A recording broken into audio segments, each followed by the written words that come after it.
Hello and welcome to another episode of CryptoTime. My name's James Coughlan and I'm joined with my usual co-host, Antonio. How are you today, mate? I'm doing exceptionally fine. How about yourself? Yeah, I'm actually feeling very good. It's a Friday this morning, so it's very much go time.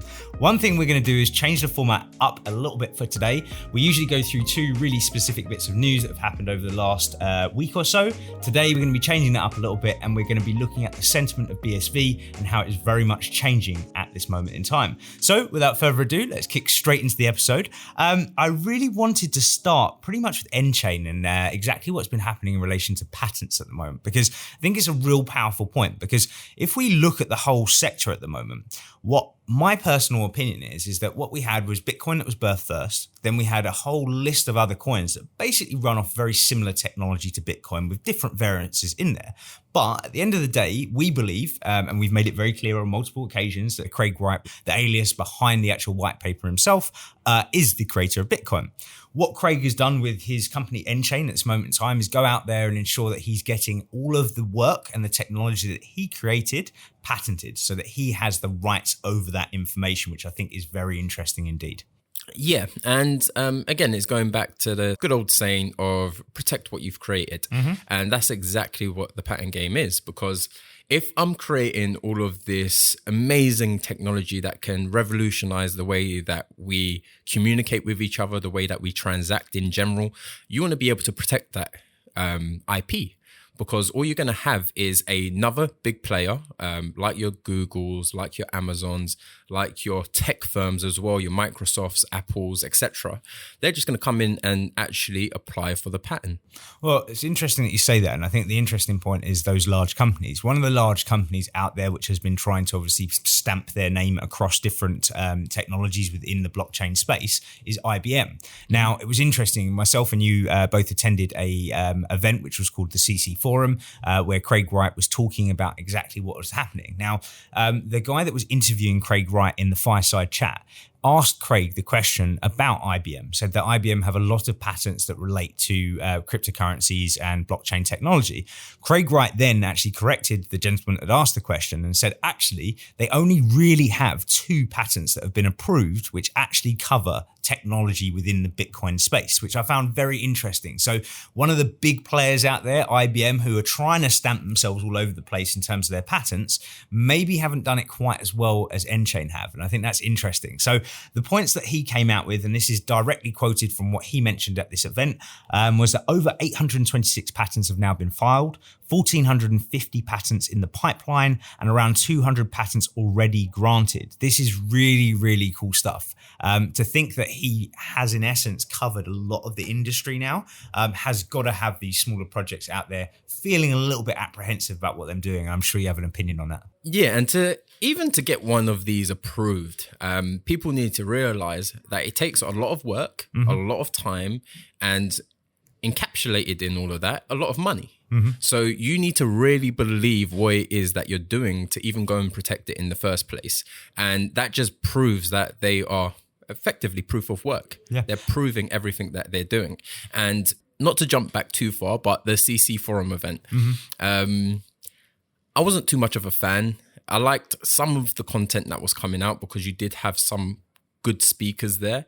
But that event pretty much summed up the cryptocurrency space at the moment. It was an ego fight, in my opinion. A massive ego fight. No one was actually interested in what the content was. It's just, if you managed to win over the crowd, you was right, as opposed to what you're actually saying. Yeah.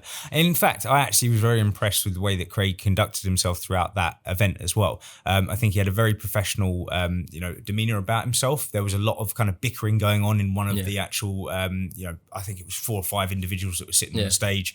Bobby, then we had a well-known economist, and we had basically a few people out there that really wanted to obviously besmudge what Craig had to say. What I really liked from Craig is he just sat back and let them do their thing. They were making themselves look silly, in my opinion, by acting in that kind of demeanor. So I thought that was a very interesting point in relation to it. And as we're talking about him handling things well, and of course the fact that we just had Halloween as well, I think it might be a good time to bring up the pumpkin man. Yeah. Or pumpkin lady, pumpkin patch. Well, that was interesting, wasn't it? Because we had a situation where Craig mentioned in the fireside chat that he doesn't have much time at home anymore. And as part of that, he wanted to grow tomatoes, pumpkins and things in the garden.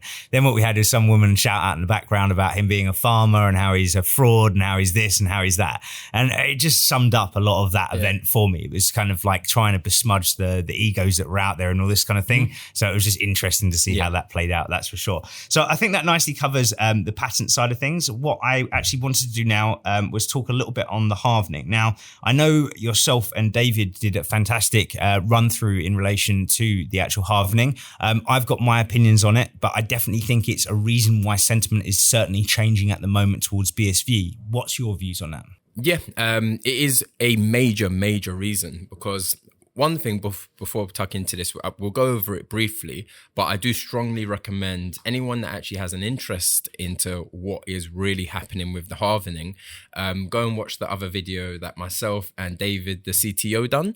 It does really give you a detailed breakdown as to all the moving key points and things that can be affected, things that can't be affected, etc. But the halvening will have a major impact because you've got miners out there. Miners are the people that are currently dipping their hands in their pockets to sustain the networks. Now, if you are taking away their incentive, end of the day, they're there to be a business, to make profit. That is the name of the game. If they're unable to make profit, those businesses aren't there. If miners aren't there, guess what happens to the network? Yeah, it has a big problem. Yep. So I think also what's interesting to look at this is exactly how miners, just to break down, make their funds in the first place, right? So obviously you have a block reward, which is currently at 12.5 BTC as a reward. And the same as BSV, it changes for that network as well. So it goes from 12.5 down to 6.25 on both of the networks. Difference being, and this is the major difference, is the amount of transactions that you can use within a block in comparison to, say, BTC and BSV when you compare the two. What you have on BTC is a very small block size, which can only handle a very small amount of transactions in comparison to what BSV does. So if we look at this situation, we say to ourselves, no longer are miners going to take as much reward from the actual block reward itself in terms of that 12.5 being reduced to 6.25. Where else are they going to earn their funds? Well, they earn their funds from fees. So if it's coming from fees, what do you want to be in a situation with? Do you want to be in a situation where there's only tiny blocks and there's only a very small amount of room for fees? Or do you want to be in a position where you have a block which you can fit thousands upon thousands of transactions in it? And we have Genesis coming up as well, which is going to be very interesting, where it's just going to actually increase the scope of what BSV can do. So for me at this moment in time, yes, we are going to have to see common sense prevail within the sector. And what I mean by that is the fact that actually when we talk about the transaction values, the situation that we have at the moment is if, for example, we have a stressed network on BTC, what in essence happens is you have to pay a very large amount of money to have that transaction surpassed in an amicable time frame, right? Yeah, and right there, you're now decentivizing the users to pay the miners in the first place. Exactly that. And my massive point to this, and I'm sure you've heard me say this a lot throughout the office, is I don't care whether you're going to buy a cup of coffee or whether you're buying a £20 million home, right? It makes no difference. Why the hell would you pay more to transact than you need to, right? And that is the major point I want people to take away from this. It doesn't matter if, for example, you're in a situation of, hang on a minute, let's pay more and let's use BTC because BTC we could use for larger purchases. No, I'm sorry, that's not the case. The way that it works is you will use what is the best, cheapest, and makes the most sense for you. And for me, that argument is now non-arguable because of the fact of what BSV is doing in relation to transactions. So I think that's a really cool point on that side of things. And now I wanted to move into Genesis, unless you had any more points that you wanted to cover in relation to that. No, I think Genesis will really hammer this all home. I know we lightly touched on it, but I think that will really hammer this home. Yeah, exactly. So when we're talking about Genesis, we have the next protocol upgrade, which obviously is Genesis, will take place on the 4th of February 2020. This is planned to include protocol restoration changes to represent almost the complete return to the original protocol of Bitcoin. So we're coming back on track to what we wanted to see. Now, I know when it comes to the whole Genesis upgrade, it's pretty unprecedented in terms of the amount that they're wanting to push into this upgrade. But one thing I have a lot of faith in is the actual team behind it.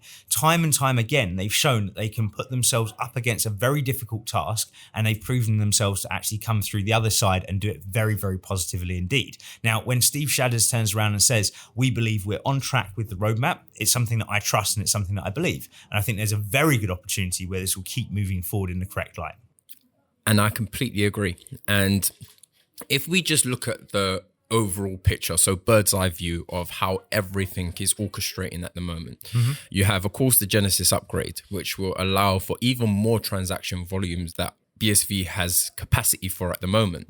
And we saw not too long ago, BSV transactions eclipse Bitcoin's transactions. Yeah, and that was a long time coming, but very, very valid as to why it would happen. Yeah, and that was a huge, huge moment because that proves everything that BSV is currently doing in terms of why it is so important to scale and why it is so important to have stable foundations. Because when you have stable foundations, you are now giving confidence to all of these companies to actually set up infrastructure. And if you're scaling efficiently, you're now allowing these companies the capacity to operate on how they actually really want to. And our CEO, Michael Hudson, done a tweet recently, I believe it was about 2 days ago, saying that Bitcoin is one of the most centralized systems. And when I'm saying Bitcoin in this instance, I'm talking about BSV, the true iteration of what Bitcoin really is. And what he means by that is BSV, Bitcoin, is so much more than just me being able to send you money. Yeah? And then you go away with that money and do whatever it is that you want to do. We'll be able to build companies on top of this. Literally everything, the way we communicate, the way we exchange, everything will be built off this system. And I think it's interesting that you say that because a lot of articles over the last week or two have been coming out in relation to China and the explosion of growth in terms of BSV development, right? And I think that really does lead on nicely because of the fact you're saying that actually at the end of the day, people are looking for these real robust infrastructures that they can build on top of. You don't want to build a project that you know is going to have scaling issues going down the line where you potentially could go, oh, this was great, but actually now this blockchain is not actually giving us the capacity we need to be able to operate this business properly. Hence what we've seen with things like Ethereum and this whole CryptoKitties things and stuff like that, where we've seen that drop off. And I think that what's really cool behind this is the fact that now what we're talking about with Genesis coming through, that individuals, companies, and anybody out there can actually truly see that there is a real opportunity to build a proper company on top of a proper, trustworthy blockchain that has the longevity for the future. And I think that's something that's very, very powerful within this space. Yeah. And if you look at it this way, just painting a bit more of a picture as to all the moving parts that are currently going on in this space. With us being able to hold individuals accountable for what it is that they're doing. So everything being held on a single blockchain. That's why it's so important what regulators are doing now, which is gunning for a lot of these ICOs that have set up, which are projects that literally don't even work. Now, if you're talking about a system that could hold individuals accountable, it doesn't work if everything's compartmentalized. That's why things do need to be centralized to a honest system. Yeah. If everything's compartmentalized, it doesn't really work because you got this chain for this, you got this chain for this, you got this chain for this. Even the way the chains will communicate with each other doesn't work properly. So again, it just adds on to the point of the direction that BSV is going is completely the right direction. Yeah, and we've looked at today patents, we've looked at the halvening, we've looked at the way that Genesis block is going to work, we've looked at explosion in terms of the growth of actual development work within BSV. And I think if you're not seeing what we're seeing right now, it's something that you will start to see in the future, is that the sentiment truly is changing towards BSV, and we can see this as a powerful product for the future. And here we're just people of logic. Now, if we see everything happening here, everything working, things being built, projects being funded properly for doing true work, and everywhere else there's confusion, there's chains that don't work, projects that are broken, people that are generating money for no real reason, just to really line their pockets. But over here, they're actually investing their money into what the true infrastructure is. So they're actually putting their money where their mouth is. No, and I think that's a perfect spot to wrap this episode up. So as always, guys, thank you so much for watching. If you are enjoying the content, hit that like button, hit the subscribe button. And as always, you can listen to us through Spotify and iTunes. So yeah, thank you so much for watching, guys. Bye for now. Peace and love.